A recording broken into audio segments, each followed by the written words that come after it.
Halo pemirsa, salam sehat untuk kita semua. Jumpa lagi bersama saya Tiffany Angelika dalam program Teras Negeri. Program ini bisa Anda saksikan di kanal YouTube Tempo.co. Tamu saya hari ini adalah Wali Kota Bitung, Bapak Maurits Mantri. Halo Ya. Pak Maurits. Halo juga. Apa kabar ya Pak? Luar biasa tentu hari ini. Luar biasa, puji Tuhan ya Iya. Pak. Sehat dan tentunya Amin. kami bersyukur banget nih Bapak bisa datang ke sini. Saya Terima juga kasih. bersyukur bisa diundang kok. Sama-sama bersyukur ya. Sama-sama bersyukur. Nanti kita bakal ngobrol-ngobrol ya Pak. Bisa. Nah, sebelum mulai ngobrol-ngobrolnya, saya akan membacakan profil singkat dari Bapak Maurits. Kalau misalnya ada yang salah mungkin boleh dikoreksi ya Pak. Oke. Bapak Maurits ini kelahiran 1965 dan menjabat sebagai Wali Kota Bitung sejak 2021 hingga saat ini. Sebelumnya, Bapak Maurits pernah menjabat sebagai Wali Kota DPRD Kota Bitung 2 dua periode maksud saya, dan menjadi Wali Kota Bitung pada 2016 hingga 2021. Sebagai Wali Kota Bitung, Bapak Maurits Mantri meyakini bahwa digitalisasi atau pemanfaatan teknologi informasi mampu menghilangkan ketidakpastian, ketidakadilan, dan diskriminasi. Untuk itu, pemerintah Kota Bitung membangun sistem kota cerdas atau smart city dengan meningkatkan sarana infrastruktur digital dan sumber daya manusia. Bapak Maurits berharap penerapan sistem pelayanan berbasis teknologi atau elektronik tersebut atau yang kita sebut sebagai e-government bisa meningkatkan kesejahteraan masyarakat. Tak hanya mendorong digitalisasi, pelayanan publik dan tata kelola pemerintahan juga menjadi concern-nya.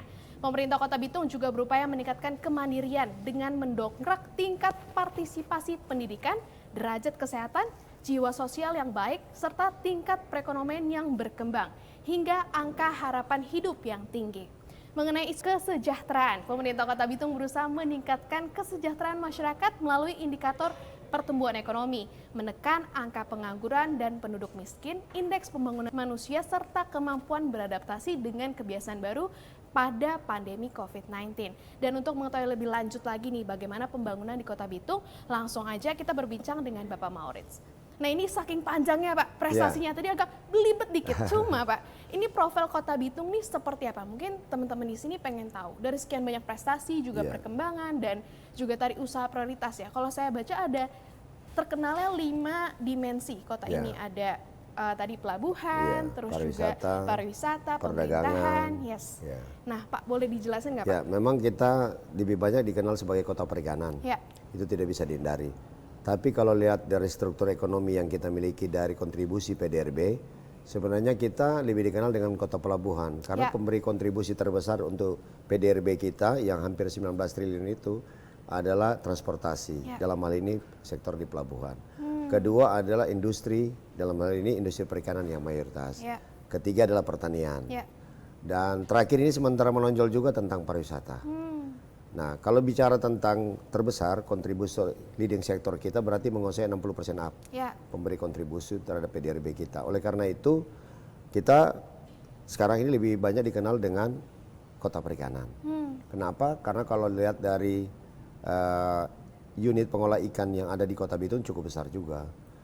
Ada hampir 54 unit. Tapi yang terbesar itu pabrik ikan kaleng. Nah, ada 14 pabrik ikan kaleng di Indonesia. 7-nya di Kota Bitung. Dengan konsumsi ikan cakalang untuk pabrik tersebut sehari sebelum tahun 2014 itu 1.450 ton. Wow. Dengan jumlah tenaga kerja sekitar 25.000 orang. Wow. Itu buruh harian dan pekerja-pekerja yang sebagaimana diharapkan oleh perusahaan itu. Nah, karena itulah kemudian kalau kita tahu yang namanya sashimi, tuna dari ikan tuna, yang namanya cakak ikan kayu untuk yang katsubushi bahasa Jepangnya, yang namanya produk ikan kaleng botan, makrel itu dulu itu juga diproduksi dari Kota Bitung. Karena saya dulu pernah kerja juga di pabrik ikan kaleng. Selama 14 tahun. Oh ya? Sebelum masuk ke politik jadi anggota DPR dan terakhir jabatan saya di pabrik ikan kaleng di PT Sinar Food itu production manager. Wow. Berarti tahu ya Pak dari hulu Tahu. ke hilirnya seperti Jadi apa? satu ekor ikan jadi ikan kaleng saya bisa proses. Wow. Dari ikan itu. Dan dulu ekspor, kebanyakan produk ikan kaleng kita diekspor. Iya. Berarti memang itu jadi salah satu ibarat kata mata pencarian yang terbesar gitu, menyerap banyak tenaga kerja. Dan Bapak juga kalau ditanya, Pak, gimana nih perkembangan atau masalah-masalah yang dialami oleh masyarakat, Bapak bisa menjawab ya, udah hatam itu. Dari mana saja bertanya bisa dijawab. Pak, ini ada istilah kerja malendong yang disebut-sebut itu istilah di Kota Bitung. Kerja malendong itu apa sih Pak? Ya itu kan sebenarnya bahasa Indonesianya kerja Kerja gotong bakti. royong, Oke. keroyokan. Oh, oke. Keroyokan, karena kita ya dasar kita pemahaman tentang Pancasila sudah cukup mendalam, maka itu karena dia mirip dengan Malendong, mirip dengan gotong royong, semangatnya sama. Kita harus bergotong royong untuk membangun Kota Bitung, Ya. maka itu menjadi orang Bitung menjadi orang Pancasilais Ya. yang benar-benar dalam praktek hidup real. Hmm. Nah itulah kemudian Malendong ini, walaupun sebelumnya Malendong lebih dikonotasikan ke negatif kan. Ya. Kalau mau keroyok orang, ayo kita keroyok, ayo kita melendong, maksudnya begitu. Tapi kita merubah itu menjadi kata positif. Ya. Kita untuk kerja kita. Karena kalau tanpa melendong, kita hanya bergerak dari satu sektor, kita seringkali ada pembangunan karena bukan tupoksinya, sering oh itu bukan kerjaan saya. Ya, ya, betul. Itu kerjaannya dia. Nah, ini kan tidak sinergis. Ya. Kalau tidak sinergis, maka pasti hasilnya tidak produktif. Betul. Kita ingin kerja cepat, mempunyai kepastian seperti yang disampaikan di awal. Ya. Kalau kita ingin ada kepastian, maka setiap janji kata yang kita ucap pada saat pilkada harus kita buktikan loh. Betul. Dari jumlah apa yang kemudian kita kampanyekan, apalagi dilindungi, dijamin dengan produk namanya produk peraturan daerah. Ya. Nah, karena itulah kemudian yang kita kejar. Kemudian kita kan RPJMD-nya 5 tahun. Tapi kita kerja 3 tahun aja. Iya, Oleh iya, undang-undang kita tahun depan sudah selesai. Iya. Hampir 3 tahun setengah dipotong dengan masa cuti kita untuk kampanye. Iya. Kalau masih ditetapkan partai lagi untuk lanjut sebagai wali kota, praktis kita cuma 3 tahun kerja. Iya.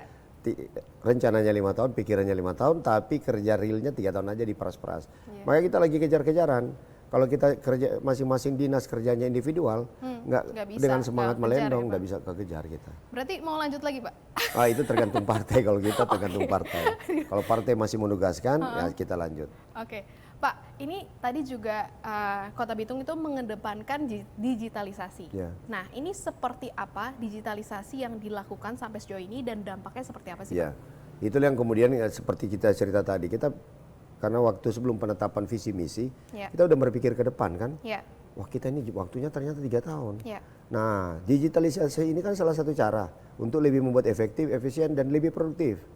Nah, makanya ada beberapa hal harus kita digitalisasi. ya, Nah, kalau kita tidak melakukan digitalisasi, maka kita bisa terhambat dengan urusan-urusan lain yang membutuhkan kehadiran saya. Digitalisasi kita per hari ini punya kantor virtual. oh ya, Ya punya, kita punya kantor virtual yang setiap saat saya bisa berkomunikasi dengan kepala SKPD kita. Dari kepala SKPD dengan para camat. Ya. Kita bisa melakukan rapat, sehari kita rapat karena pakai Google Meet itu, kita sudah kerjasama dengan Google kan. Pakai Google Meet itu bisa 8 rapat. Ya. Kalau kita manual seperti yang lalu cuma 2-3 ya, dalam sehari. Tapi dengan Google Meet, saya di sini tadi ada rapat di Jakarta dengan mereka di daerah. Ya, ada beberapa titik tempat yang kita menjadi pusat kegiatan kita. Ya. Saya tinggal monitor di sini, tanyain Pak Sekda, tanya ke Pak Sekda, Ya. bagaimana ada hambatan? Nggak ada hambatan. Kemarin juga kita dengan Google Meet bisa membuat perusahaan daerah kita yang rugi menjadi untung. Oke, Ya kan cuma dianalisa data Betul. cost flow. betul, betul. Ya saya lihat oh ternyata cash flow. Saya minta data dari perusahaan Perumda Pasar, mana tuh datanya? Kenapa kamu bilang rugi-rugi terus? Oh ternyata cuma kalau salah administrasi aja. Coba pagi orang accounting coba dilihat lagi. Orang accounting lihat oh Pak ini sebenarnya posisinya untung. Ya. Cuman karena dia terlalu besar menetapkan di rencana belanjanya sehingga kelihatan rugi. Nah itu yang contoh-contoh begitu dengan digital ini.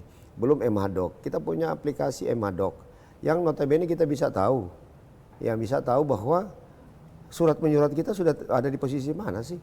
Saya bisa tanda tangan surat dari mana saja. Oh gitu. Pokoknya dari mana saja Nggak bisa. bahaya tuh, Pak? Nggak bahaya lah Pak, karena SSBN kan melindungi. Iya, iya, iya. Dan menjamin tanda tangan itu terpasti.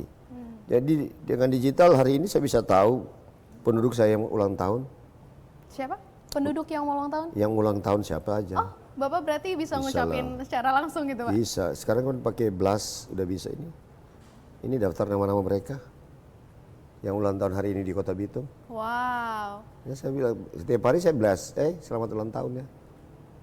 Orang yang keluar masuk juga saya tahu. Wah, keren banget, Pak. Nah ini manfaat dari digital. Oke. Sehingga kita digitalisasi ini kan intinya kita harus memiliki data. Ya. Memperkuat data ini yang sebentar kita concern. Ya. Sehingga pemerintah di basis terendah kita adalah kelurahan, harus SDM-nya diberi kekuatan lebih. Ya. Dan karena kita struktur penggajian berdasarkan levelisasi eselonisasi, maka kita pikir lagi tanya kementerian loh. Orang paling bawah ini kalau tidak kasih data ke kita dengan terbaik, maka kita salah mengambil keputusan. Iya, betul. Kan pengertiannya kalau wawasan itu terbentuk atas data dianalisis. Baru kita ada punya understanding, baru kita punya defining. Ya. Baru kita bisa ada insight wawasan. Ya. Wawasan ini akan kita pakai dalam rangka menentukan kebijakan yang tepat sasaran. Betul. Kalau tanpa data, apa yang dapat kita kerjakan? Iya. Kita tidak tahu rakyat kita miskin posisi sekarang. Seperti kemarin ada yang hoax kan, menyatakan Bitung sebagai kota termiskin di Sulawesi Utara. Ya kita carilah BPS, mana datanya. Ternyata kita angkanya 6. Angka 6 itu udah terbaik loh. Nasional aja 9. Angka kemiskinannya kita 6. Nah kenapa kita bisa capai angka kemiskinan 6? Itu artinya program-program kita on the track untuk meningkatkan kesejahteraan rakyat. Di soal pendapatan, soal pendapatan per kapita. Kita pendapatan per kapita di Sulawesi Utara nomor 2 setelah Manado. Ya sudah, Manado kan ibu kota. Kita Bitung di kota pelabuhannya, kita nomor 2 setelah Manado. Itu mengindikasikan bahwa program-program perekonomian kita on the track, termasuk dengan program-program kesejahteraan. Kemarin Natal dan Lebaran, ya tak? Nggak ada kota di Indonesia kasih daging ke rakyatnya, 100%. Penduduk kita 273.000 kepala keluarga. Dikasih. Waktu Natal dan Tahun Baru kita kasih daging, walaupun baru sekilo. Waduh. Sebagai bentuk rasa mereka juga harus menikmati produk dari pemerintah daerah. Lebaran kemarin, semua yang Muslim ada 20.000 kepala keluarga didapat walaupun satu orang baru sekilo. Kalau kita bilang ke mereka, kalau kita berdoa bersama-sama dan kota kita diberkati Tuhan, kita dapat kaya raya, kalian akan dapat juga rutin. Kita bisa memberi makan kepada mereka ternyata. Bagaikan rumah tangga besar kita ngurus kehidupan mereka. Mengurus pendidikannya, kita kasih beasiswa anak-anak, kita kasih sekolah gasing. Sekarang anak Bitung SD SMP 100% belajar gasing. Gasing tahu nggak? Gampang asik belajar matematika metodenya Pak Surya. Gampang asik. Dan menyenangkan itu. Kita nomor 1 di Indonesia. Wow. Jadi baik numerasi maupun literasi kita sudah tercapai. Literasi tentang digital juga. Literasi digital kan kita wali kota mungkin yang pertama disekolahkan untuk Digital Leadership Academia. Katanya kita disekolahkan karena kita pakai label kota digital. Oleh karena itu Kementerian Kominfo suruh kita daftar ikut Leadership Academia, Digital Leadership Academia, program dari Kementerian Kominfo. Jadi kita ambil paket yang di Singapore National University itu ikut dan kita bersertifikat, sehingga pemikiran-pemikiran digital itu sudah mulai terbentuk. Kalau untuk urusan menyangkut tentang arsitektur e-government kita melalui SPB, sistem pemerintahan berbasis elektronik, kita udah masuk di level 3,5. Nah oleh karena itu kan sudah termasuk tertinggi. Tapi kita tidak mau berhenti dikatakan orang bahwa digitalisasi kita untuk kepentingan ke dalam demi pencitraan. Rakyat menikmati nggak akibat dari digitalisasi ini? Harusnya menikmati. Ya harus menikmati. Nah kita udah masuk di level itu sekarang. Rakyat sudah harus mulai memakai seperti 112 kita. 112 ini kita mulai kampanyekan. Agar kenapa? Masyarakat kita benar-benar tahu bahwa pemerintah hadir di setiap persoalan mereka. Jadi dengan 112 mereka meminta mobil ambulans, istrinya mau bawa ke dokter bisa. Dengan 112 kalau ada kebakaran akan hadir. Dengan 112 kalau ada gangguan Kamtimas akan hadir kerjasama bersama dengan aparat penegak hukum, dengan pihak kepolisian. Dengan 112 bisa mengejar, kecuali yang aneh-aneh. Mau tangkap ikan nggak mungkin. Jangan nggak minta tolong ke 112. Jadi seperti sana pernah ada kejadian kan satu orang Inggris kesesat kita punya hutan di sana. Sebagai cagar alam, tersesat. Karena mungkin kebiasaan mereka pakai 112 dipencet lah. Untung operator kita bisa bahasa Inggris. Dia harus dibimbing dan akhirnya si turis itu bisa dikeluarkan dari hutan. Nah itu yang cerita unik yang pernah dengan program 112 ini. Kalau kadang-kadang ada yang bercanda suka prank kan, ada orang yang cuma putar lagu itu yang kami minta tolong dong, jangan, karena ini bisa merusak dan orang tidak percaya lagi dengan program ini. Ada lagi yang namanya program-program seperti Ruang Sepakat itu, kita walaupun ini perjalanan waktu karena COVID yang kemarin, hingga hari ini kita masih pakai dengan kantor virtual, Pemda Bitung kita bisa pakai. Ini sementara dikembangkan, masyarakat bisa bertanya, kita bisa menjawab dengan virtual. Ya seperti metode clue itu, tapi kan itu sudah model lama dan kadang tidak efisien lagi.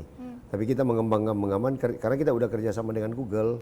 Kemarin datang ke Google Jakarta, kantornya Januari ya Pak? Iya, datang kita ke kantor sana dan melihat istilahnya futuristik, model-model kantor futuristik. Nanti Mbak kalau ke Bitung lihat kantor kita. Kita ada kantor ruang karaoke didesain untuk bagi ASN yang stres bisa karaoke dulu baru balik jam 12. Kita ada biar ruang tambah produktif ya Pak ya? Produktif. Kita kan mengarahkan agar kerja kita lebih produktif. Tambahan penghasilan yang kita dapat itu berdasarkan kinerja, bukan hanya karena hasil lobby. Dan kemudian kalau pungli dan lain sebagainya benar-benar kita jas. Kalau mereka yang benar-benar melakukan dan tidak boleh main-main. Makanya kalau menyanyi Indonesia Raya harus sikap sempurna semua. Dan itu hal-hal dasar yang kita miliki. Sambil kita membangun budaya kerja yang tetap Indonesia sekali. Contoh begini Mbak, kalau ada ASN kita yang bapak ibunya sakit, itu wajib dia pulang. Saya bilang itu kerja. Kenapa? Karena kita diatur jangan sampai mereka merasa karena efisiensi, efektif dan produktif itu menjadi hamba. Jadi berhala nanti. Kalau kalian tidak punya waktu ngurus orang tua, kita hormatilah orang tua kita supaya panjang umur kita. Nah kalau kita nggak menghormati orang tua, dia butuh kasih sayang kita. Dia nggak butuh duit saya bilang. Dia butuh kehadiran saudara. Karena itu ambil waktu pergi mengunjungi papa. Artinya dengan Google Meet yang kita kembangkan, walaupun lagi berkunjung dengan bapaknya, dia masih bisa kerja, memberi informasi ke wali kota dan wakil wali kota, sekretaris daerah. Berarti lebih efektif dan juga secara pembagian waktu juga lebih nggak tanda kutip ya harus hadir, yang penting mukanya hadir, padahal di situ juga nggak produktif gitu ya Pak ya. Yang pokok seperti saya bilang kemarin, contoh camat di Lembe Utara. Lembe itu salah satu pulau di Kota Bitung. Agak jauh dia kalau mau ke kantor wali kota sekitar 1,5 jam. Dia sampai di kantor utama kita. Padahal jawabannya dia ini cuma memberitahu Pak Wali Kota pekerjaan itu udah selesai dan dia harus pulang. Dia mungkin ada pekerjaan di kantor yang mau tanda tangan atau rekan mau ketemu nggak bisa lagi. 3 jam kan kok dia pergi pulang. Sementara efektif kantor ASN itu cuma 8 jam. Artinya 5 jam dia tidak di kantor atau 3 jam dia di kantor. Masyarakat pasti marah-marah. Tapi ini dia cukup masuk di Google Meet menyampaikan ke Pak Wali Kota, apalagi dengan bisa video. Dia bisa balikin kamera, kenapa Pak Wali Kota udah jadi. Makasih ya Pak Camat, udah itu kan jawaban cuma pendek. Betul. Karena dia pernah mengeluh 3 kali balik ke kantor, makan duit berapa Pak saya? Habis waktu saya di jalan aja. Sudah selesai, baru sampai di dermaga lagi, ditelepon, Pak Camat balik Pak, ada rapat lanjutan. Sekarang nggak begitu. Butuh dia tinggal di kantor. Dan kita pasangin mereka 1000 titik wifi. Kenapa 1000? Karena RT kita sana ada 1001. Berarti cuma satu yang enggak Pak? Enggak, 1000 semua. Sekarang sih masih 800-an. Tapi ada yang haters biasa kan, weh katanya kampanye 1000 titik wifi. Sampai sekarang kok mana 1000 titik wifi-nya? Saya bilang jangan dong begitu. Dibandingkan dengan dulu nggak ada apa-apa. Kalau sekarang dibandingkan dengan, ya kan, dulu kan nggak ada apa-apa. Sekarang ada apa-apa. Kemarin disurvei kan, lihat tingkat efektif, apakah wifi ini titik wifi benar-benar dimanfaatkan. 70% menjawab termanfaatkan dengan ada wifi itu. Berarti bukan kerja bohong ini. Sekarang kalau mereka ingin mengembangkan, kan dia bisa langsung di Indohome, tinggal connect. Yang pokok jaringan sudah terbangun. Kita pun bisa bantu dia jualin. Kalau mereka yang ada duit, ini kan cuma mereka yang nggak ada duit. Bukan nggak ada duit, yang kurang pendapatannya. Kalau nggak ada duit mungkin nggak beli makanan dia. Tapi paling tidak praktis-praktis yang agak unik-unik itu udah kita lakukan. Jadi kita di Bitung ini kan nanti tanggal 15 September ini ada yang namanya Digital Nomad. Kita copy paste lagi program di Bali. Di Bali sana kan orang kerja working from anywhere ini udah banyak, ada 50.000 orang mereka di sana. Kenapa dia nggak pindah ke Bitung dengan keunikan yang kita miliki di alam-alam yang masih unik kita, original sekali. Nah itu mereka mulai datang 100 orang jadi duta.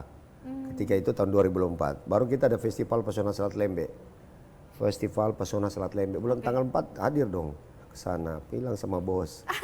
Udah beres kalau untuk tiket ditanggung oleh diurus Pak Abe. Siap. Nah, baru kemudian Festival Pesona Selat Lembe tanggal 4 sampai tanggal 10. Tanggal 8-nya Thanksgiving-nya Kota Bitung.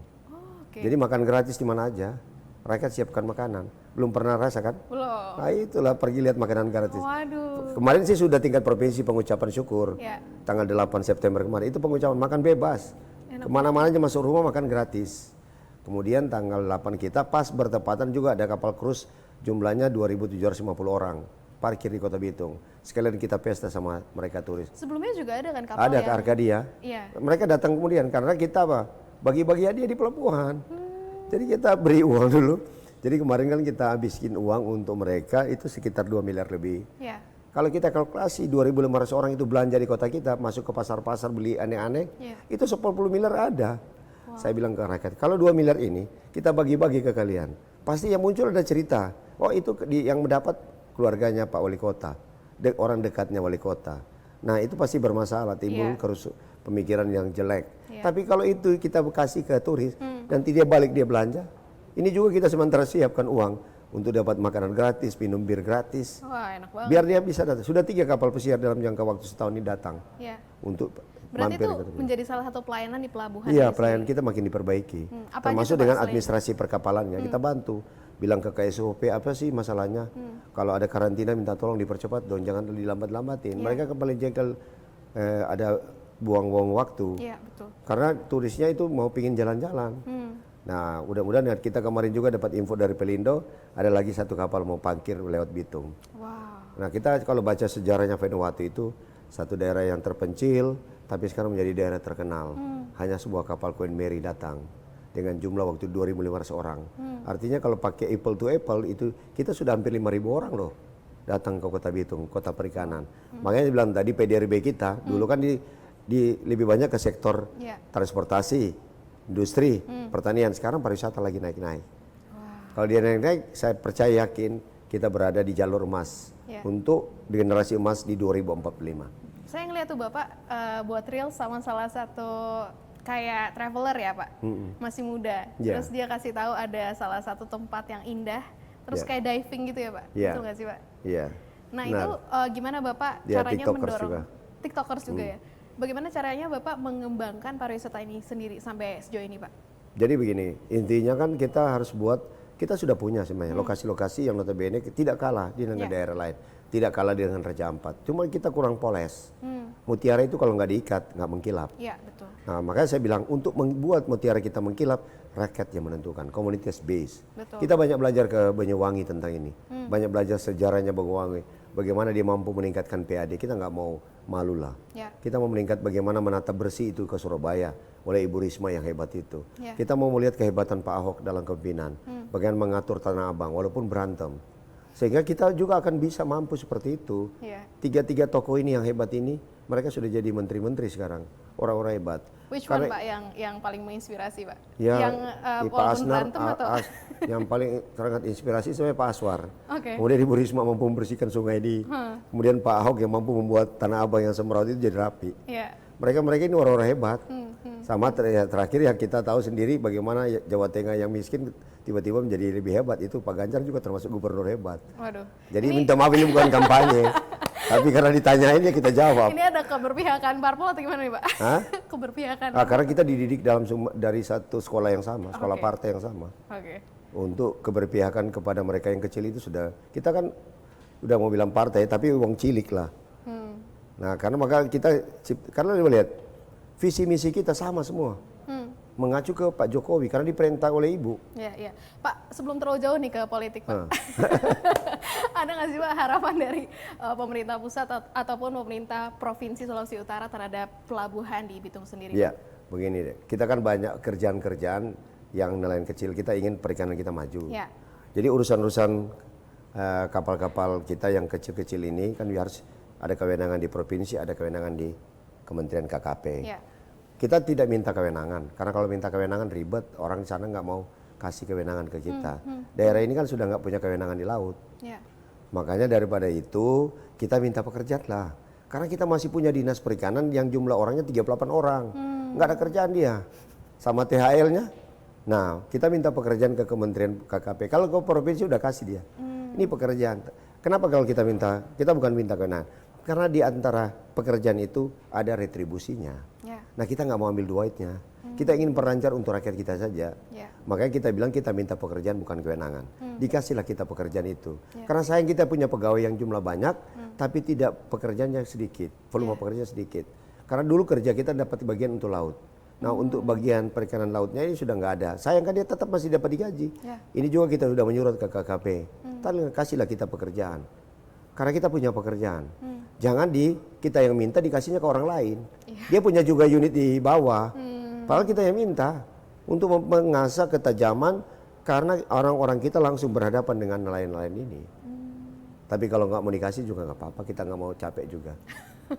Tapi jangan sampai mereka nggak mampu mengurus. Iya, iya, Sehingga ikan-ikan kita yang diharapkan Cakara itu nggak pernah datang lagi. Sehingga pabrik-pabrik kita takut kan, pabrik-pabrik kita nggak dapat ikannya. Iya, betul. Jangan bicara-bicara di mana-mana, banyak ikan tapi pabriknya bangkrut.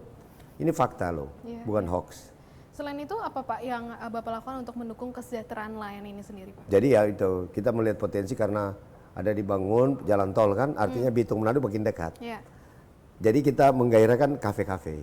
Jadi saya sudah keliling semua kafe, ngobrol dengan anak muda kita, dengan geng-geng ini, yang namanya geng-geng, kita ngobrol mereka bergaya, maka kita perkenalkan minuman-minuman enak di Bitung, agar orang Manado itu datang loh ke Bitung. Kita bakumpul dulu, Bakumpul di Bitung. Jangan orang Bitung yang ke Manado. Sehingga tingkat pendapatan per kapita kita juga bisa berimbang dengan Manado, walaupun dia ibu kota provinsi. Itu cara-cara kita, bagaimana menggairahkan. Makanya event-event kita sering buat. Bola basket dikemas dengan alat profesional dikit.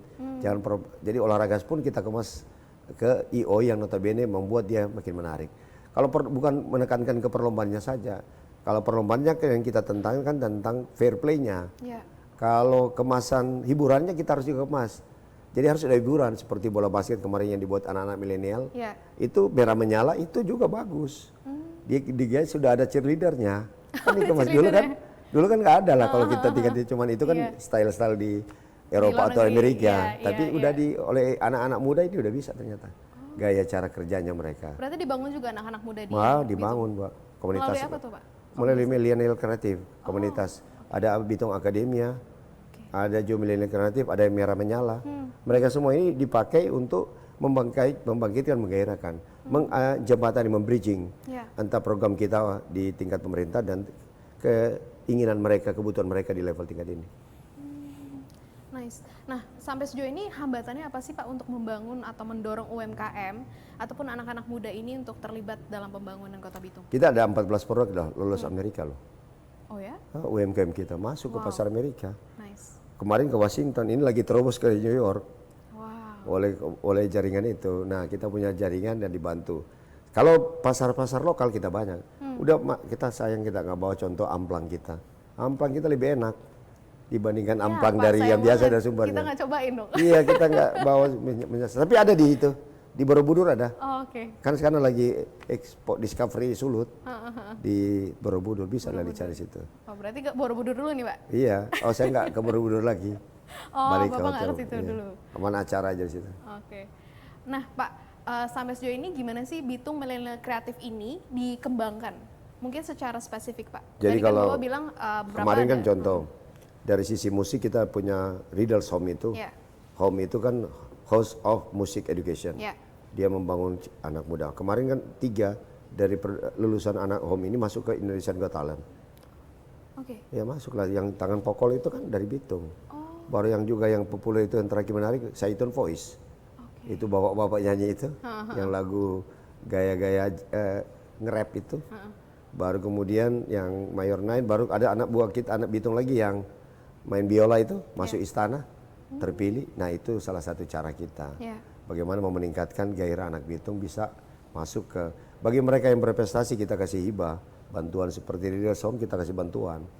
Dalam untuk membangun orkestra mini. Kita juga siapkan venue-venue untuk mereka, ada Bitung Creative Center sekarang.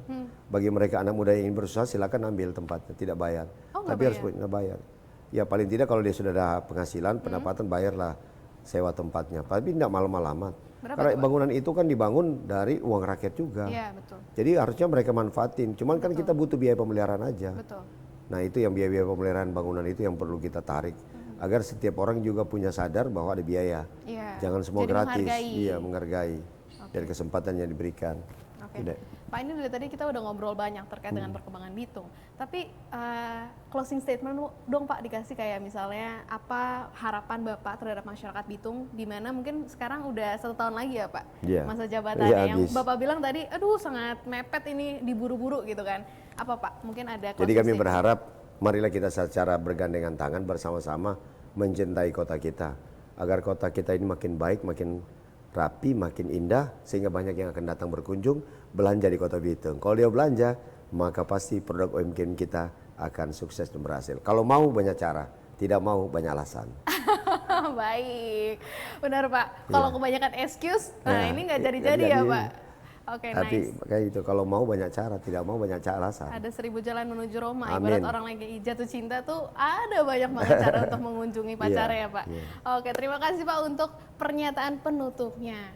Dan pemirsa, Teras Negeri akan kembali lagi berbincang dengan sejumlah kepala daerah yang memberikan inspirasi untuk kemajuan negeri kita. Saya Tiffany Angelika beserta kru yang bertugas pamit undur diri dan sampai jumpa.